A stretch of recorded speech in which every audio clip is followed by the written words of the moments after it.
Welcome to Losing to Live. I'm Pastor Steve Reynolds. I pastor Capital Baptist Church in Annandale, Virginia, which is outside of Washington, D.C. in Northern Virginia. I'm also the author of the book, Bod4God, and creator of the Losing to Live Weight Loss Challenge. I am so glad you've joined this challenge. You know what? You joined this challenge because you want a better body.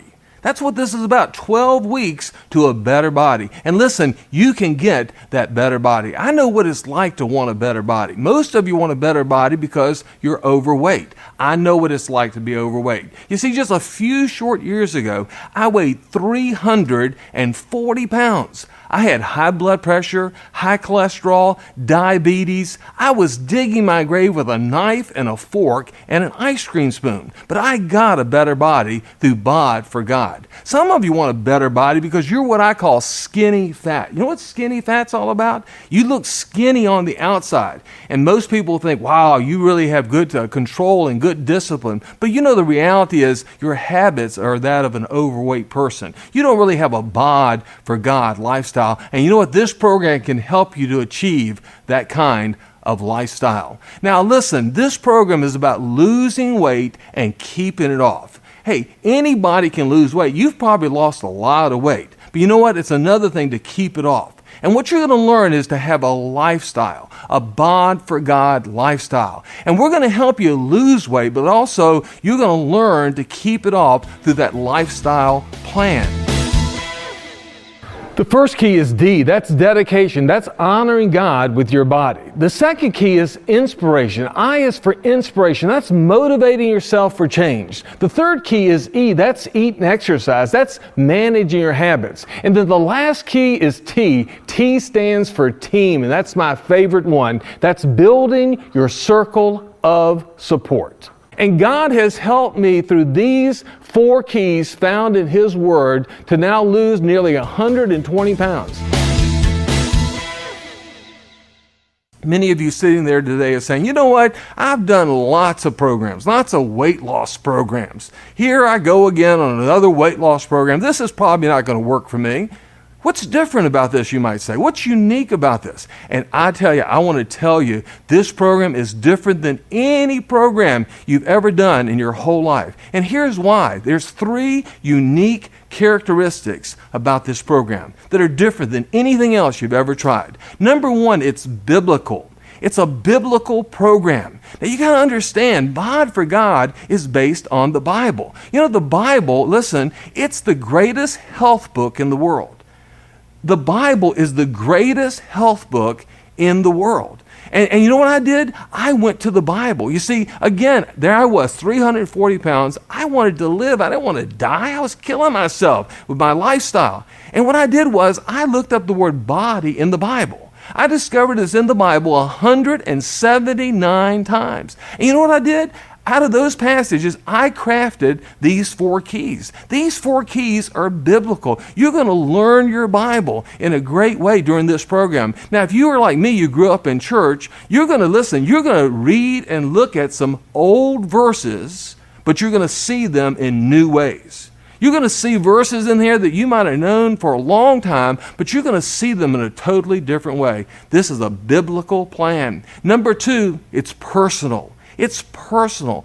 Let me tell you something. The one-size-fits-all approach, it doesn't work. It doesn't work. You can't go out and get somebody else's plan and put it in your life and do it the rest of your life. You know what's going to happen? You're going to try that plan, you're going to do it for a while, and then you're going to go back to your same old lifestyle. Why? Because it wasn't yours. You didn't own it. You got to learn to personalize this. And in this program, listen, you're going to learn to craft your own lifestyle plan. Your lifestyle plan is going to be different than mine. I'm going to tell you a lot about my lifestyle plan, but more likely it's going to be different than mine. It's going to be different than other people that you know may be doing this program. You got to do it for yourself because we're all different. Some of us are younger. Some of us are older. Some of us are single. Some of us are married. Some of us are married with little kids. Some of us have teenagers. Some of us are empty nesters. Some of us grew up in the South where I grew up, and there's certain types of food that are available in that environment. Some of you grew up in other places throughout the country and listen, around the world. And you've got different cravings than I do, perhaps. You got to come up with a personal plan. And then lastly, this is so exciting. It's got to be done incrementally. Incrementally. It's called small steps to life. Small steps to life. You see, the best way to change is incrementally. And basically what that means is simultaneously you're ridding yourself of the old things, but at the same time you're adding the new things. You're taking off the unhealthy and you're adding the healthy. And you do it incrementally. And every week you're adding small steps to life to your lifestyle plan. And you're building that lifestyle plan incrementally. These three things, listen, are a powerful combination. These three things have helped me to lose almost 120 pounds. In our one church, as we're recording this video, we've now lost over 6 tons of weight. And let me tell you something, through Bod4God, thousands of people are losing tons of weight. And if you will take those unique characteristics and download and implement them into your life, it'll work for you.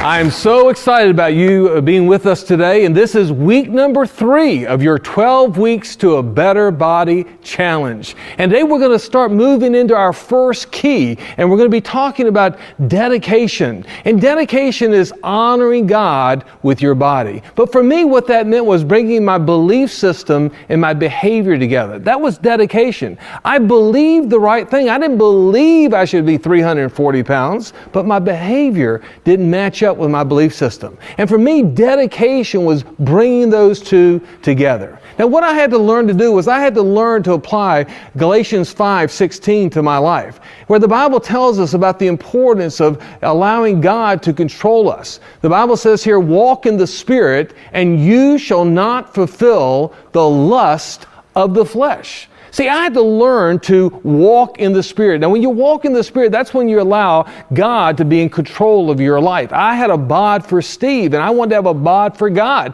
And for that to happen, I had to allow God to control me. Now, the truth is, where I needed to learn that the most was when it came to my number one addiction. My number one addiction was ice cream. Remember I told you last week, I was digging my grave with a knife and a fork and a ice cream spoon. Now, what I had to learn in my life as I dealt with this problem was I had to understand that dedication for me started with the grocery store. You see, the Bod4God thought for this week is this: if food gets near you, it will get in you, okay? Listen, if you allow food to get near you, it will eventually get in you. And so where do you begin with food getting near you? Typically, most of it, the majority of it, is where? Your kitchen, your own house. How does it get in your house? Well, you go purchase it at the grocery store. And today, I'm going to show you how I shop. Right now, we're going to go to a grocery store, and I'm going to give you some tips to help you so that you can learn how to keep this bad stuff, okay, stuff that will kill you, away from you. Let's go shopping. Well, here I am at the grocery store. D is for dedication. Now, when it comes to dedication back there at the church, I really don't have much of a hard problem with dedicating myself to God. But here at the grocery store, that's a whole different challenge. I'm right outside of a grocery store, actually in my hometown, Lynchburg, Virginia, at a typical southern grocery store. Now, when I pull up at a grocery store, what I do, first of all, is I park further out and I grab a basket. You say, why do you do that? Well, hey, just get a few more steps in and push the cart, burn a few more calories. I mean, it's just all part of the process, and I'm going to do it anyway. I need a basket. Why not get one outside and push it in? And so when I get here, I'm also thinking, am I hungry? Because you know what? If I'm more hungry, because I try to eat before I go, but I always do that. But if I'm really hungry, I got to just be aware, hey, everything in here is going to look really good to you. Now listen, when I go in the door, I remember our memory verse for this week. Galatians 5:16. It says, walk in the Spirit and you will not fulfill the lust of the flesh. And honestly, when I go through these doors and those doors swing open, I'm thinking about that verse and I'm actually praying that as I walk through this door, I will walk in the Spirit. So let's go inside and see what we can learn in here.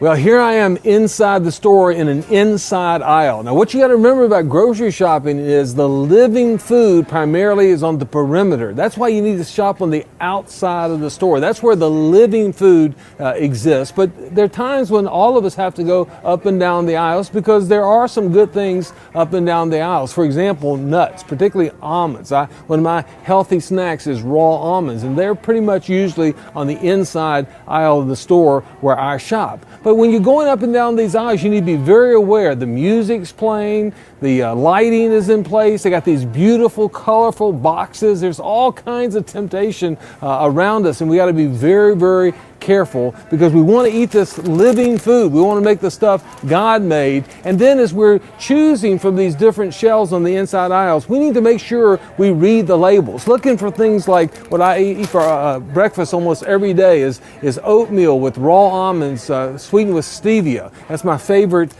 breakfast. But there are other times when I'm looking for different things, and I got to make sure when I grab something that I look at the label, read the label. Right now, Nancy Parlett, a nutritionist, is going to teach us about how to read labels. Nancy?